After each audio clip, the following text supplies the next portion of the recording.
Dear colleagues, I am so happy to be talking to university teachers. Universities, as we know, are the centers for creation of knowledge, dissemination of knowledge, generation of knowledge, augmentation of knowledge, and there are certain stages with which all of you are familiar. We are at this stage for the last 2 years we have been discussing the National Education Policy 2020. After about 37 years, a policy has come in the sector of education, and all of us, in fact, have eagerly awaited its arrival. Several of us have, in one way or the other, contributed its development and finalization. We have now the strength of this policy consists in terms of the analysis of experience that we have conducted, the experiences that we have gained in the post-independence period, they have all of them have been put into this making of this policy. And therefore, for the first time, we have a lot of things that we could discuss here in this particular interaction about teachers. I recall a statement made by Gunnar Vedel in his famous treatise, The Asian Drama. It was published in 1968 or 70 and was received world over. They discussed what would be the shape of progress and development in the newly independent countries. He focused on Asian countries. He has mentioned that teacher education institutions, teacher preparation institutions or organizations are the power plants of quality for these countries. See the focus. It meant that every ideology of progress and development, every plan and project of progress of development will depend upon how competent, committed, and performing your teachers are. Which means, how do you prepare your teachers? How a nation prepares its teachers, and how the teachers in turn prepare the nation, the new generation, the generations ahead. So he said, these are the power plants, wherever you prepare your teachers. And I would like all of us to comprehend that we are not talking only of school teachers, teachers at every stage. If teacher education institutions are doing their job, then these teacher educators have to be the best of the well-equipped persons in their professional fields. They will prepare good teachers, and when good teachers go to school, they will prepare good products. When they go to universities, they will focus on creation of knowledge and generation of knowledge and new knowledge, assimilation of knowledge. They will also develop analytical capacities, how a new change is to be interpreted and how it is to be utilized, if at all it is to be utilized. It is also worth remembering that every change is not worth being accepted as such. Change is everywhere, but progress is not everywhere. What we need is change with progress, and this is the basis of this policy, and the whole policy's implementation will depend upon teachers, and I will repeat this several times during this interaction. You see, I remember when I entered the university in the 6th and 5th decade of the last century, there was hardly any provision for orientation of university teachers. We learned from our senior teachers. The numbers, as all of you know, were very small of the universities, but reputations were very high. The credibility was very high. The reputation of individual teachers, university departments was very high, because what we observed was the level of commitment, competence, and a desire to grow regularly. The growing up was very important. Now, at this stage, let me tell you, that I would like to refer to the policy rather indirectly in several occasions. We'll come to some of the direct quotations from the policy also. But I have before me a book which was written in 1932, and the title was Remakers of Mankind. The writer was Karl Washburn. Karl Washburn. He had an interaction with Gandhiji, and he said, what would be your goal in education? You see, I'm referring to something like 1930 or so. Book was published in 1932. He asked Gandhi at that stage, what would be your goal in education? And all of us know Gandhi was working very hard on education. And we'll make some reference to it later on. So, Gandhi's goal in education, he said, in one single term was, my goal would be character building. And then Washburn writes that Gandhi further told him, I would try to develop courage. Now see, these are the things that will determine the role of university teachers in the new education policy, in the National Education Policy 2020. I would try, Gandhi says, I would try to develop courage, strength, virtue, the ability to forget oneself in working towards great aims. What more could be said? This is more important than literacy. Academic learning is only a means to the great end. And this great end has 4 terms, extremely important terms, which every teacher has to internalize. The terms are courage, strength, virtue, and ability to forget oneself in working towards great aims. What more one could expect? Now, if we go to what the policy says several times, the Indian tradition of learning, we all have to comprehend what is the ancient Indian tradition of learning, which produced wonderful treatises on knowledge, scholarship, and so on. Their intuition, their efforts, their tapasya could be seen in the scriptures that India has from ancient times and which have attracted the attention of the world more than over 2 centuries ago. It all began and it continues. It has not yet been fully comprehended. Now, the very process of education in the current context has to remember one more thing, and all of us have to remember that no country can go ahead with a transplanted system of education. We have been talking a lot about this. We had criticized this system also very much. But now the national education policy gives us a system without any criticizing anything of the past. It gives us a future-oriented system. And as teachers, we have to grab the opportunity. I would like to refer to a small term. For the role, we shall use the term Uttardayitva. Uttardayitva is something which arrives from, in the Indian tradition, from the 3 debts that every one of us inherits as we take birth in this country. Our ancestors told us that when a person is born, he is indebted to, or he is in debt of, he owns 3 debts. First, Pitred, debt to the parents, to the family. Devarin, the debt to the nature. And Rishiran, the debt to those who have created knowledge, generated knowledge, and given us ways and means by which we are using that knowledge.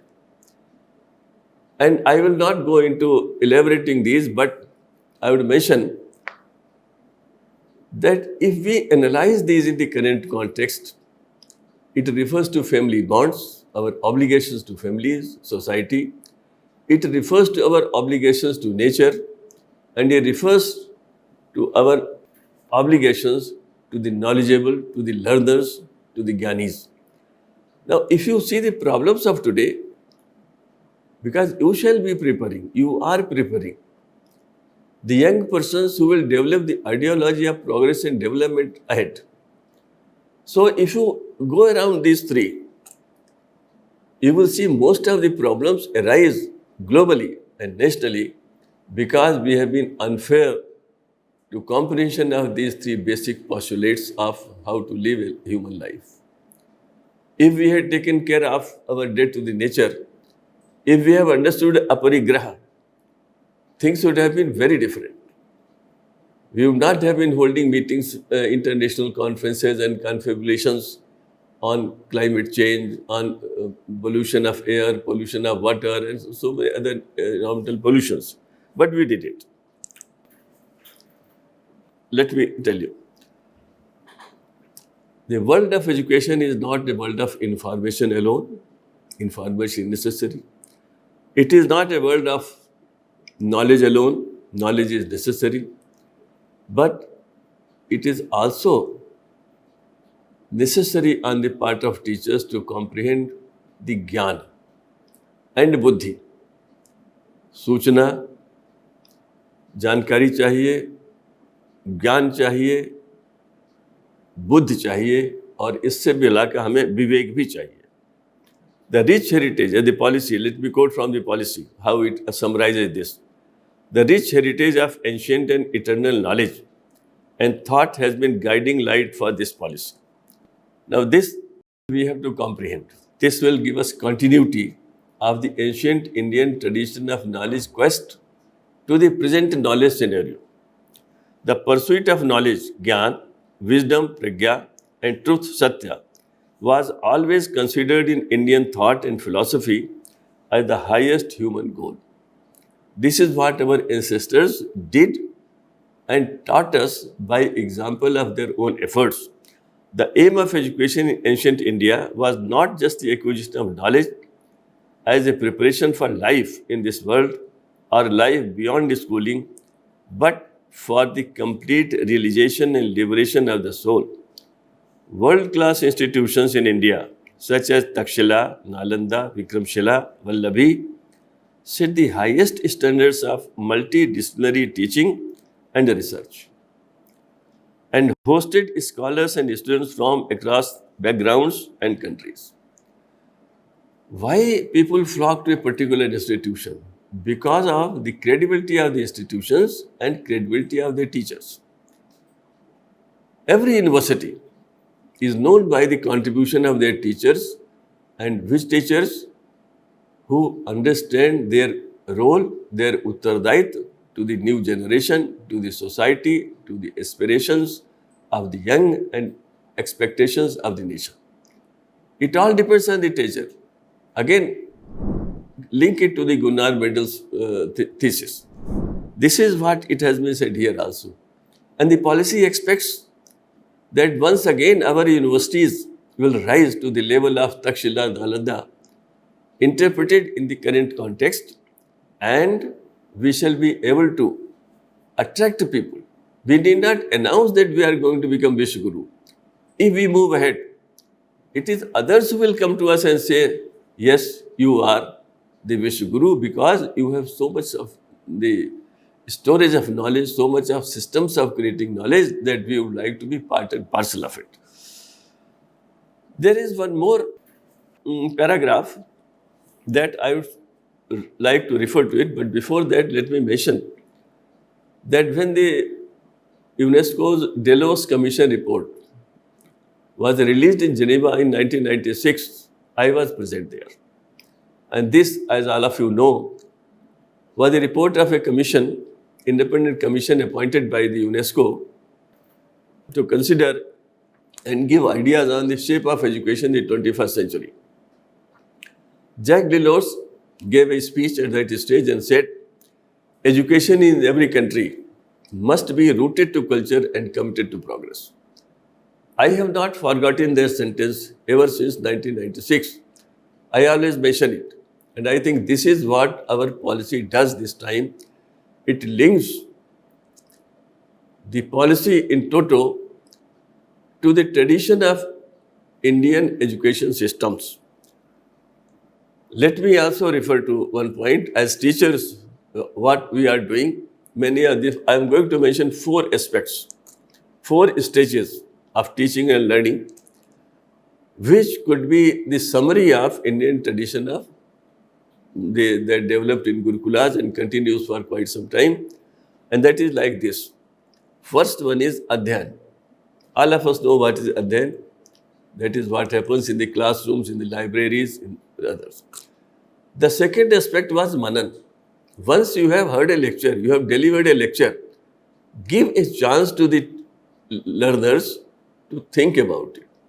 What have I learned in the last 40 minutes, 50 minutes, or 1 hour? And the moment the learner goes into this second aspect, Manan, a couple of questions will arise. His mind will active. He will have different opinions. He will like to say something more. He will like to know something more. And then it is the third stage is the Chintan, which roughly can be said to be something similar to peer learning. Talk to your friends, talk to others, talk in groups, interact. And once you interact, many of the things will be clarified. Major universities in the 60s and 50s of the last century focused on seminars where a teacher would interact with 6 or 7 students, 8 or 10 students, and they would have their queries, other things. So this Adhyan, Manan, Chintan were the key. And the most significant was the fourth, Upyog. Knowledge has a meaning only in our traditional thinking if it can be put to right use for the welfare of the people. If it cannot be put to use, it has no meaning. And this, I think, is basic thing that determines our role, our effort, our initiative, and also it's a measure of our competence and comprehension and commitment. So we go like this. But now I come to a more pragmatic thing. What the policy says about teachers. And this paragraph I must read. The teacher must be at the center of the fundamental reforms in education system. This is what I have elaborated earlier. The new education policy must help re-establish teachers at all levels. This is a very significant sentence. I will discuss it later on, but let me read it. Re-establish teachers at all levels as the most respected and essential members of our society because they truly shape our next generation of citizens. It must do everything to empower teachers, here referring to policy, it must do everything to empower teachers and get help and help them to do their job as effectively as possible. The new education policy must help recruit the very best and brightest to enter the teaching profession at all levels by ensuring livelihood, respect, dignity, and autonomy, while also instilling this in the system basic methods of quality control and accountability. This is a complete statement which, if understood in the right spirit, will clearly delineate to every individual teacher what is expected of him. And as you know, we had a lot of discussion a couple of years ago about the education in Finland. I also participated in it, but what I learned and inferred from all this discussion was, I said it also, we are not eligible even to talk about it. And people disliked this sentence. Why? I said in Finland, I like something which is not in the curriculum and textbooks, which the society has given to the education system. In Finland, the most respected person, the most respected category, the most respected individual is the teacher. There is only one category of VIPs, and that is the teachers. Everywhere they get respect. Whether they are primary teachers, whether they are university teachers, whether they are scholars, wherever they are teaching. A teacher is to be respected. This re-establishing the teachers, the teacher shall be re-established. Exactly. The traditional respect that Indian teacher enjoyed and which many of us had witnessed in our younger days has dissipated. There are various reasons, and no, we cannot go into this. Most of things are known to you, but a couple of things also I will mention in this. What can be done to empower teachers? If the teacher is satisfied, now a teacher cannot be satisfied if he is working as a Shiksha Karmi or a Guruji, are expected to perform all the duties on a small honorarium, uncertain of what will happen after few 3 months, 4 months, and 10 months. A teacher cannot be expected to do research if he is working as a guest lecturer in a university or is being paid on lecture basis. This is not this giving respect to the teachers. I am happy and satisfied, and I have high hopes that one of the things mentioned in the policy is that only regular teachers shall be appointed. If this can be achieved in this country, I am sure the quality of education will rise at least 15 to 20% without any other additional inputs. So this is one thing. The other is the administrative system.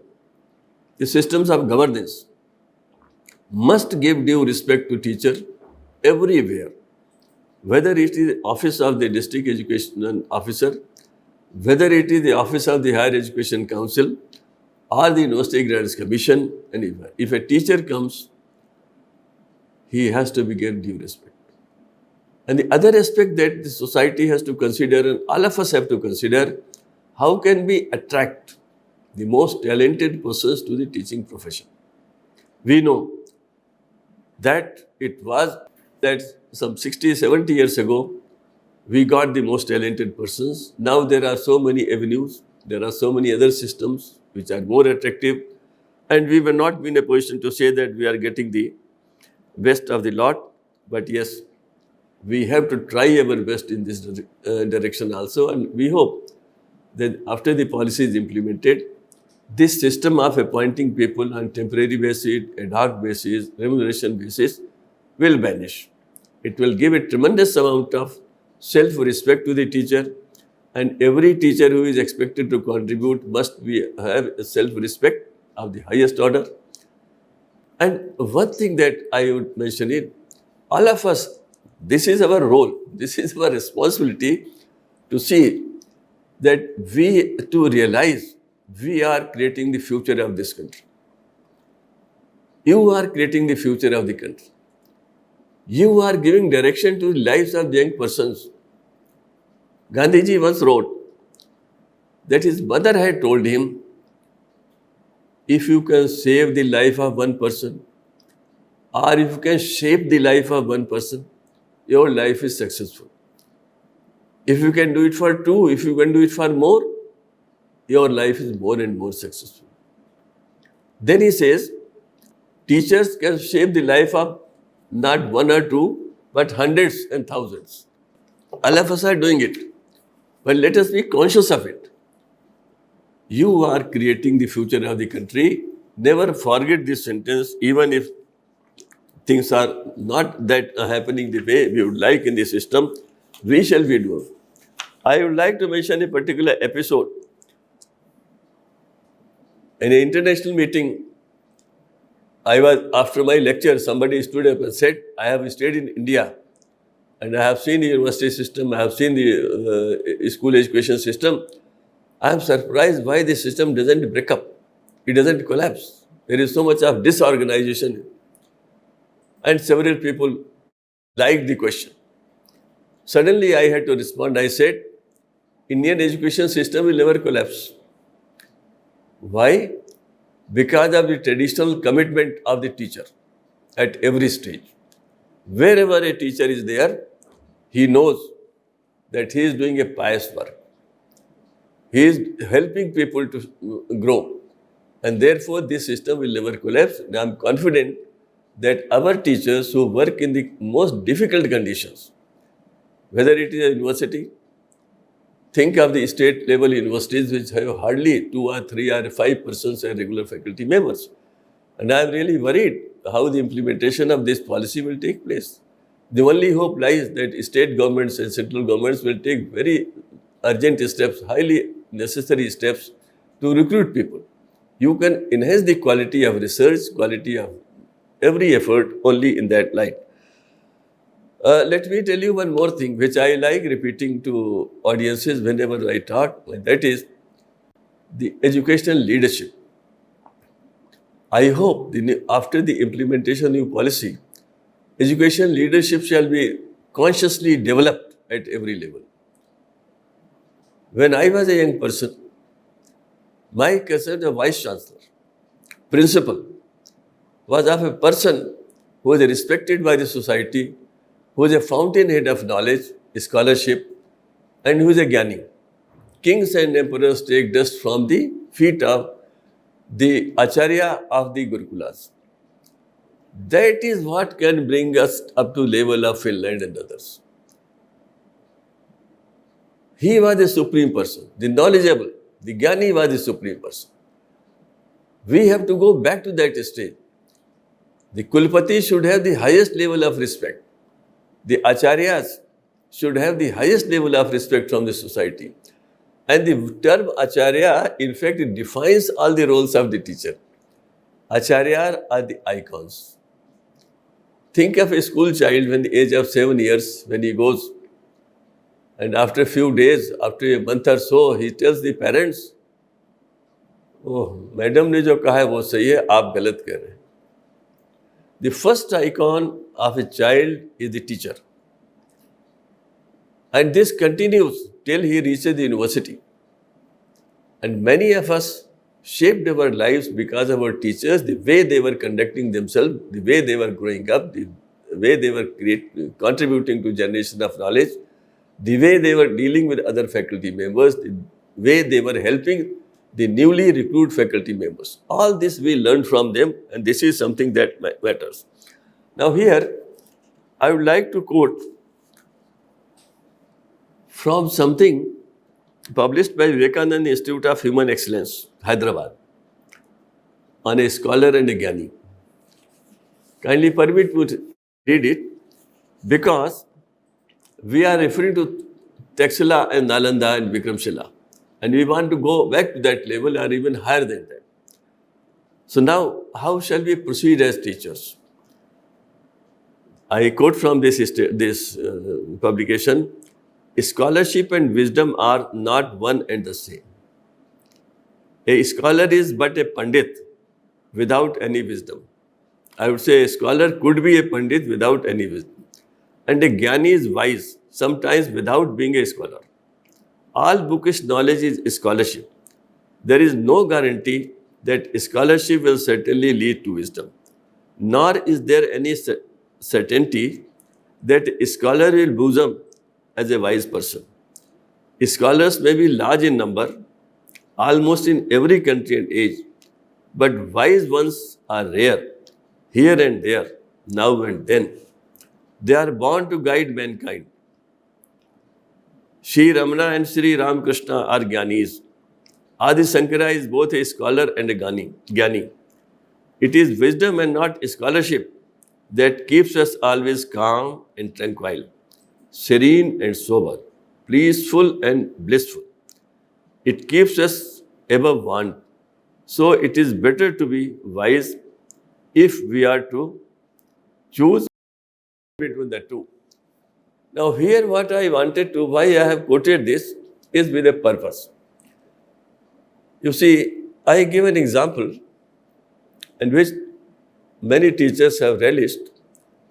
You see, when the Los Alamos experiment, the atomic bomb explosion experimental took place in 1945 in Los Alamos, it was utilization of the highest knowledge available at that stage. But then what happened? While the scientists were thinking of how to utilize this knowledge for the welfare of mankind, those in power were thinking of something else. They had the authority and Hiroshima happened, Nagasaki happened. Knowledge can be misutilized. Knowledge can damage. Knowledge alone can damage. And therefore, I like the statement which I read from Bertrand Russell. Russell said, and this is something very important for as teachers, for us to know, man has no chance of survival if knowledge only remains knowledge But if we could transform knowledge into wisdom, he would not only survive, but will be able to ascend to greater and greater heights of achievements. In fact, I read it first and then I was thinking how to understand this. Then this Hiroshima came to my mind. Knowledge alone could do so much of damage. And it is doing today also. We have now so much of atomic weapons, nuclear weapons, and the whole world is watching. Ukraine is happening. And therefore, it is the wisdom, it is the vivek that matters. As teachers at every stage, we have from information, knowledge, we have to go towards vivek. And going towards vivek means we have to be viveksheel ourselves. If you go through the policy, everywhere this is the expectation. Multidisciplinarity will require you to broaden your horizons. It would expect you not to remain confined only to a particular subject. I often say that a professor of physics is not only a professor of physics, he is a professor of physics and value education, professor of physics and character building, professor of physics and ethics, morals and values. This is the concept that emerges from the national education policy for teachers. We have to broaden our horizons. Therefore, Bertrand Russell has cautioned us. Others have also done it. That we have to be very particular. And he also says one thing. And this, I think, is very significant when critical thinking, analytical thinking aspects have been discussed in great detail in the policy. Now, as teachers in universities, we find certain inconvenient learners. And if you go through properly a proper analysis, as many of you have been doing, you will find some of those uneasy learners may have certain issues which, if solved, could bring out the best out of them. They may be brilliant, they may be very sharp. And this is our role. Our role is to ensure the individual differences are properly understood and inputs are provided accordingly. We can do it. If you have to look after analytical thinking, other things, this is the aspect which I have derived from Russell's statement, the example of Hiroshima and Nagasaki, and which you can derive in your own manner from anywhere. But yes, our focus is on learning. It has been said that assessment procedures, examination systems have to change. And we shall not have any place for rote learning, what has been traditionally in our concept. Very nice. But first you have to prepare teachers who know how to evaluate, who can evaluate, and who should be innovating on how to evaluate the total achievements of the learner at every stage. Transitioning from marks and grades to a higher level of assessment of the individual's growth and personality is not an easy task.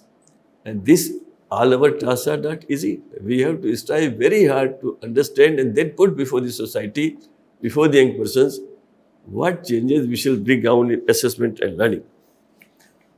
Now, this policy also has a lot for us to understand in terms of the philosophy of education as it has developed in India. I have mentioned the 4 terms, Adhyan, Manan, Chintan, Upyog. And along with that, I could also mention Prasht, Pratiprasht, Pariprasht, the great dialogical tradition. And I think I can also go into other things, but many of you are familiar and those details can be discussed, but those 3 terms were wonderful terms.